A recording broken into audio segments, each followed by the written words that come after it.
Comme on en avait déjà parlé, à propos de John, le professeur John, j'ai eu une discussion avec lui. On a parlé de pas mal de choses.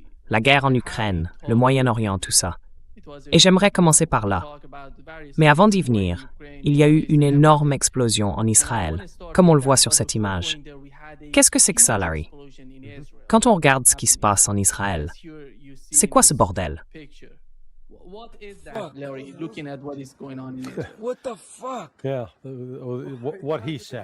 Oui, ce qu'il a dit, exactement, tu vois. Ils ont essayé d'expliquer ça. Oh, on a trouvé un missile iranien datant des 5 premières semaines de bombardement et on l'a juste fait exploser. Vraiment? Il est 1h du matin en Israël quand ça se produit? Vous n'attendez pas le jour, quand vous pouvez au moins voir ce que vous faites? Ce n'est pas comme si c'était posé à côté d'une école pour enfants ou d'un hôpital, qu'il fallait le faire exploser tout de suite. Et même si c'était le cas, si c'était à côté d'une école ou d'un hôpital, eh bien, cette école et cet hôpital n'existent plus maintenant. Ils ont été complètement détruits.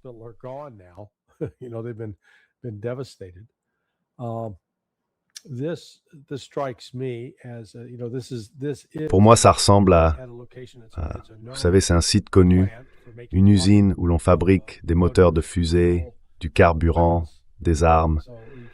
Donc on ne peut pas exclure qu'ils travaillaient sur quelque chose, qu'il y ait eu un accident et que ça ait explosé. Parce que là, c'était une énorme détonation, un engin de guerre vraiment puissant.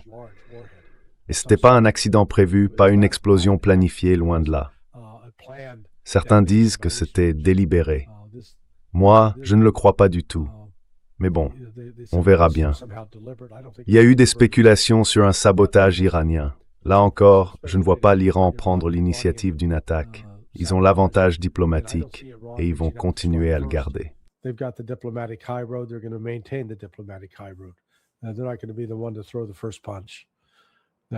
Ils ne vont pas être ceux qui lancent le premier coup. Ils ont compris que c'est coûteux d'attendre. Mais d'un point de vue diplomatique, il vaut mieux passer pour la victime que pour l'agresseur. Mais là, c'était pas un petit test. Oh, c'était juste un test. Oh, on voulait faire ça. Je ne sais pas si vous avez vu cette vidéo sur Internet. Un type roule à moto, il fonce droit dans une voiture, il fait 2 tours complets dans les airs et retombe sur ses pieds.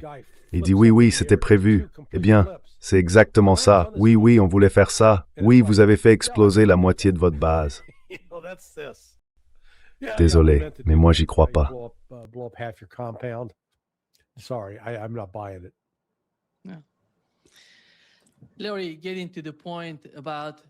Larry, pour en venir au sujet du professeur Jong, je l'ai reçu dans ce podcast, j'ai discuté avec lui. Il avait des idées assez étranges sur le concept du Grand Israël au Moyen-Orient. Je l'ai interrogé là-dessus. Je l'ai même un peu challengé. Et puis, après l'épisode, j'ai reçu beaucoup d'emails de nos amis, des amis que nous avons en commun, à propos de ce qui se passe. Il y a vraiment quelque chose autour de cette idée de Grand Israël. On connaît tous, toi comme moi, la situation. La réalité de ce qui se passe au Moyen-Orient est évidente pour beaucoup d'entre nous. Et venir dire qu'Israël va réaliser ce Grand Israël, qui vont s'emparer de tout le Moyen-Orient et le diriger, pour beaucoup de gens, c'est complètement insensé. Même pour les experts, tu vois. Pour tous ces gens-là.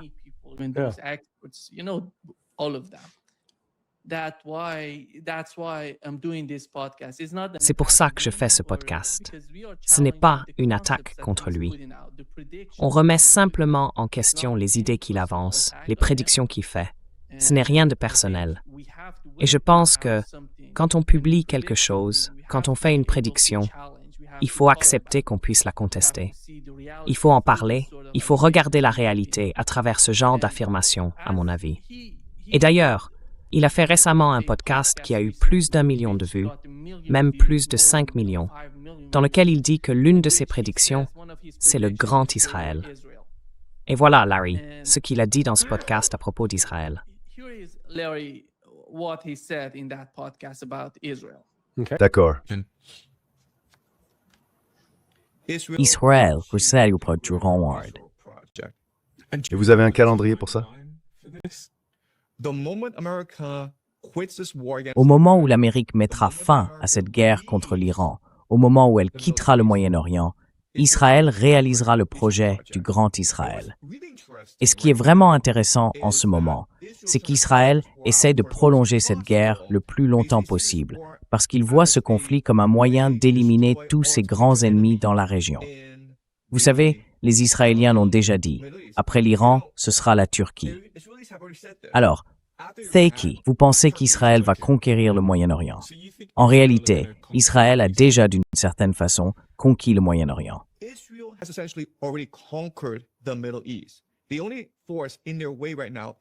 La seule force qui leur fait encore obstacle en ce moment, c'est l'Amérique. Donc, une fois que l'Amérique quittera le Moyen-Orient, ce que je m'attends à voir arriver, Israël prendra le relais du CENTCOM, c'est-à-dire le commandement central, les bases militaires américaines dans la région. Et à ce moment-là, ils réaliseront le projet du Grand Israël. Il n'y a aucune autre puissance au Moyen-Orient capable de résister à la force et à la puissance d'Israël. Cette guerre est déjà en train de détruire l'Arabie Saoudite et le CCG, n'est-ce pas? Donc, le dernier adversaire, c'est la Turquie. Une fois que la Turquie sera entraînée dans cette guerre, alors Israël atteindra son objectif du Grand Israël. Et le projet du Grand Israël englobe toute cette région ici, depuis la Turquie jusqu'à l'Égypte, en passant par le Yémen et Oman. Alors le projet du Grand Israël, c'est comme ça, d'accord? Il s'étend du Nil, en Égypte, jusqu'à l'Euphrate, en Irak. Et il couvre aussi des parties de la Turquie, de la Syrie, du Liban, de la Jordanie et de l'Arabie Saoudite, y compris la Mecque. Oui.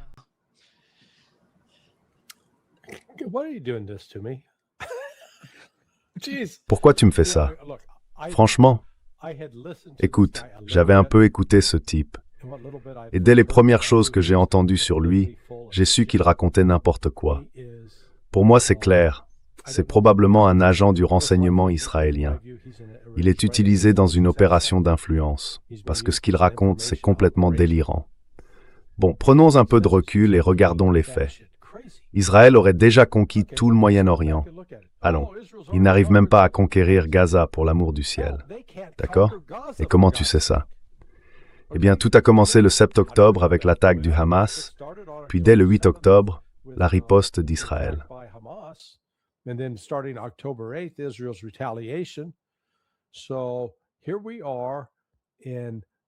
Nous voilà donc en mai 2026, presque 3 ans plus tard. Vous entendez ces gens dire que la Russie est incompétente parce qu'elle n'a pas réussi à prendre toute l'Ukraine en 4 ans.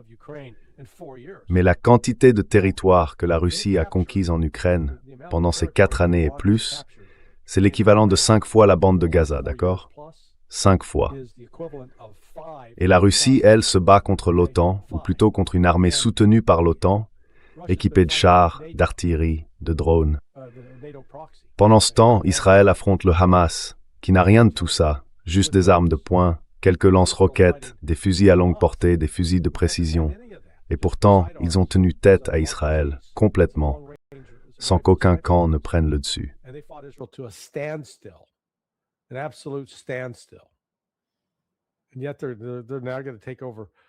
Et maintenant, ils vont soi-disant prendre le contrôle de la Syrie, de la Turquie, du Liban, d'une partie de l'Égypte, d'une partie de l'Arabie Saoudite et de la Jordanie. Franchement, faut arrêter. Ce type raconte n'importe quoi. Ce qui m'agace, c'est qu'il continue à être invité dans des émissions comme s'il avait une vraie crédibilité. Mais qu'est-ce qu'il a fait, concrètement? Est-ce qu'il a déjà eu une habilitation de sécurité? Est-ce qu'il a déjà participé, de près ou de loin, à des opérations militaires ou à des opérations de renseignement? Non, c'est juste le produit de quelqu'un. Même moi, j'ai reçu une soi-disant invitation du genre « Ah, le voilà, vous pouvez l'inviter dans votre émission. » Et j'ai répondu que je n'avais aucun intérêt. Je ne pense pas qu'il ait quoi que ce soit d'intelligent à dire.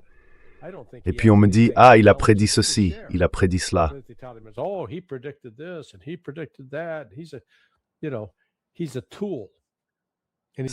Enfin tu vois, c'est un instrument et on l'utilise. Mais encore une fois, tout ça n'a aucun sens. Israël ne peut pas vaincre le Hamas. Et maintenant, ils prétendent qu'ils vont battre le Hezbollah, la Syrie, la Turquie, l'Irak et l'Arabie Saoudite. Faut arrêter. Sérieusement? Ils disent ça et on les prend au sérieux? Je ne comprends pas. Désolé, mais c'est absurde. Et pourtant, tu vois, ce qui me dérange, c'est que, il est sorti de nulle part. Vraiment, d'un coup, il apparaît sur la scène et tout à coup, il est invité sur toutes ces émissions. Et ça, c'est une opération dirigée. Ça n'arrive pas par hasard. Et les gens disent, Larry est juste jaloux. Non, je ne suis pas jaloux. J'ai déjà largement de quoi faire de mon côté. Mais je sais comment tout ça fonctionne. Parce que, tu vois, la toute première fois qu'on m'a approché, la toute première fois que je suis passé dans les médias, c'était sur CNN. Je crois que c'était en août 1994. Carlos le Chacal venait tout juste d'être capturé.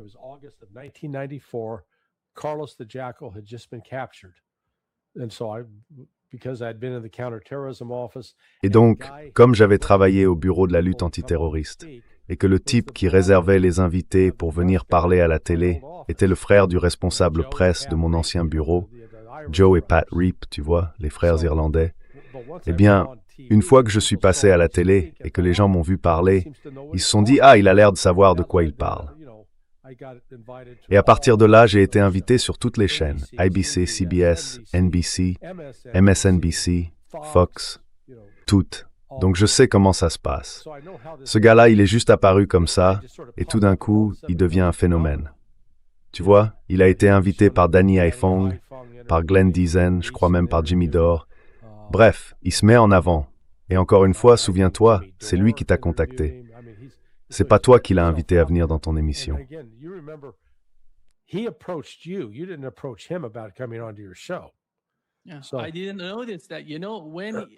Je n'avais pas remarqué ça. Tu sais, quand je suis allé le chercher, je l'ai trouvé sur ce média alternatif dont tu parlais. Je voulais le contacter, mais je ne savais pas comment faire. J'ai envoyé un message sur son Substack et il m'a répondu plus tard. Il m'a donné son adresse mail. Et là, j'ai retrouvé un vieux message de lui qu'il m'avait envoyé bien avant, où il disait qu'il voulait venir dans mon podcast. Voilà ce qui s'est passé entre lui et moi. Mais Larry, les deux idées dont il parlait dans cette vidéo, je trouve ça vraiment étrange. Il dit que le seul obstacle pour qu'Israël prenne le contrôle de tout le Moyen-Orient, c'est les États-Unis. Et que dès que les États-Unis quitteront la région, Israël s'emparera de toute la zone.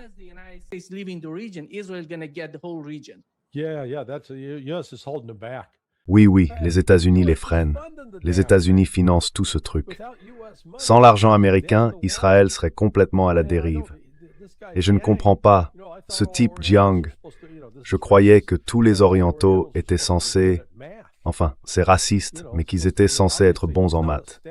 Visiblement, lui, ce n'est pas un candidat en sciences, parce que franchement, il suffit de faire le calcul. Israël compte environ 8 millions d'habitants aujourd'hui. Avant, c'était plutôt 10 millions, mais maintenant c'est 8. Et on voudrait qu'ils prennent et qu'ils tiennent un territoire, disons, du fleuve à la mer, avec 8 millions de personnes et une armée de réservistes qui, en ce moment, se fait battre en plein sud du Liban par le Hezbollah. Franchement, je n'ai pas de mots pour dire à quel point c'est sidérant qu'on puisse dire quelque chose d'aussi absurde. Et que des gens réagissent en disant « Oh, c'est brillant, c'est intelligent, mon Dieu. » Ça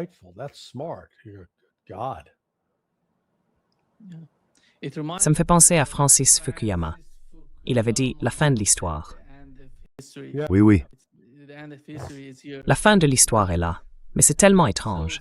Et c'est à ce moment-là que je l'ai interpellé sur cette idée, selon laquelle Israël s'emparerait de tout le Moyen-Orient. Voici comment il m'a répondu.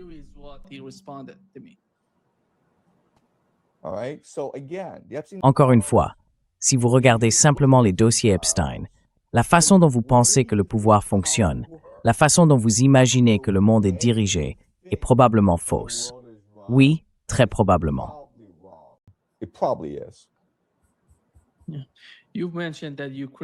Vous avez dit que la guerre en Ukraine était perdue il y a 2 ans. Comment voyez-vous la guerre en Iran? Comment imaginez-vous l'escalade? Et qu'est-ce que cela signifierait si un camp l'emportait ou si l'autre perdait? Quel serait selon vous le dénouement?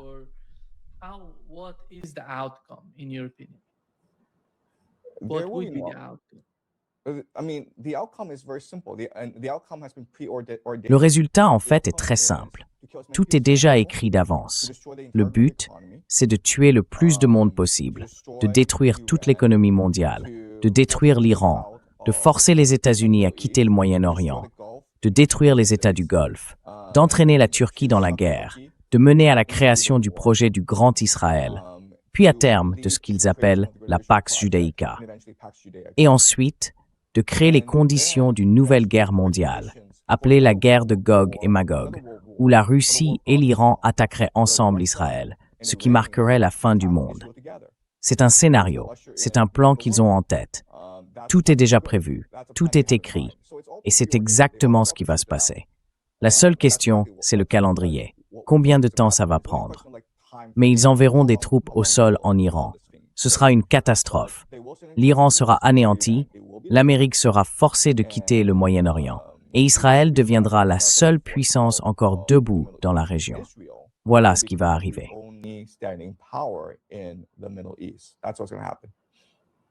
Oui,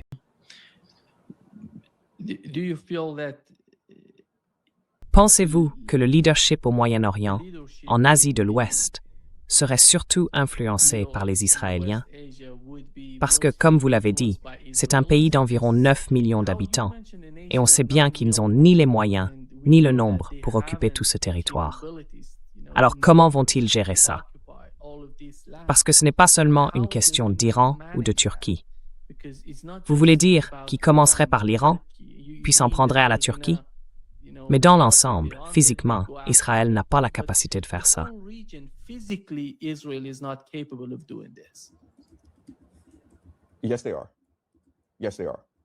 Oui, c'est le cas. Oui, c'est le cas. Parce qu'encore une fois, on part de certaines idées sur la façon dont le monde fonctionne et sur la manière dont le pouvoir est contrôlé. On pense qu'il faut de la population. Non, c'est plus vrai. Aujourd'hui, avec l'intelligence artificielle, avec la technologie, voilà ce qu'on peut faire. On peut importer de la main-d'œuvre, et je parle de ce qui se passera après cette guerre. D'accord? Quand des millions de personnes seront mortes, quand les États du Golfe seront détruits, quand il y aura aussi d'énormes pertes humaines en Iran et en Israël. Et Israël, qui cherche à devenir un empire mondial, aura besoin de main-d'œuvre, il faut le dire. Alors, que fait-on? Eh bien, on importe cette main-d'œuvre d'Inde, de Chine et des Philippines. Et ensuite, qu'est-ce qu'on fait? On les équipe de puces électroniques, n'est-ce pas? Pour pouvoir les surveiller, contrôler leurs émotions, les maintenir sous dépendance, en faire des esclaves. On parle de millions et de millions de personnes, 100 millions, qui deviendraient les robots humanoïdes de cet empire. Et tout cela peut se faire avec la technologie actuelle.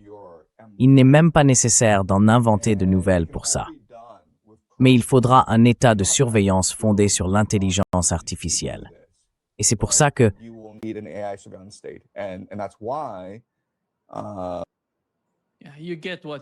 Tu vois de quoi il parle. C'est juste hallucinant. En l'écoutant, je me disais, mais qu'est-ce qui se passe là? Est-ce que je rate quelque chose?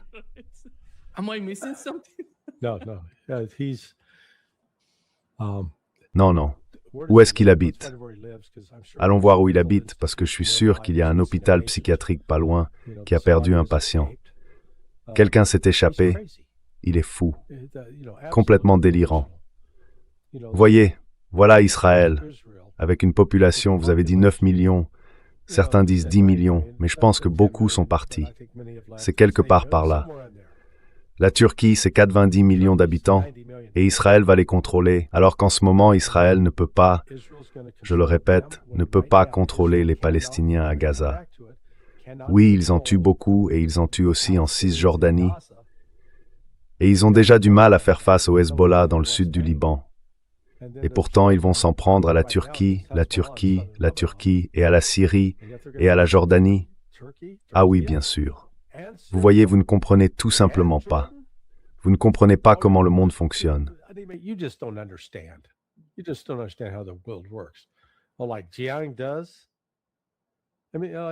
Eh bien, comme Jiang, par exemple. Franchement, ce type, c'est un vendeur d'élixirs miracles, vous voyez le genre.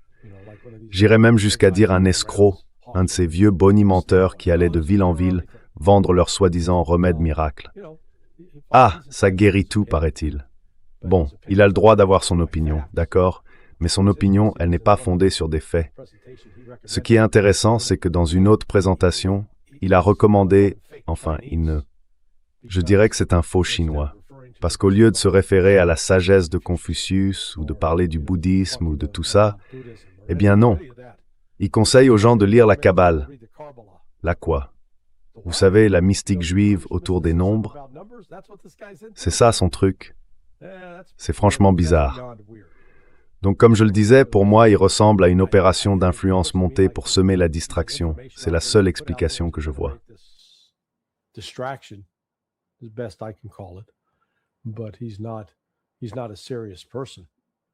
Mais ce n'est pas quelqu'un de sérieux, disons-le comme ça. Il faut le prendre au sérieux, parce qu'il sert à diffuser une propagande assez intense sur l'inévitabilité de l'État juif. Tu vois, le grand Israël. Il est là comme porte-voix. Il contribue, si on veut, à préparer le terrain pour que l'idée de ce grand Israël soit acceptée. Et on nous dit que c'est normal, que c'est l'accomplissement d'une prophétie, que la Russie et l'Iran vont envahir Israël. Oui, bien sûr. Parle-moi donc de toutes ces invasions iraniennes au cours des 3 derniers siècles. Il n'y en a pas eu. Et de la même façon, la Russie n'est pas en train d'envahir des pays. Tout ça, c'est du pur non-sens. Et il s'en sort parce qu'on ne peut pas le réfuter, vu que ce dont il parle, c'est purement hypothétique.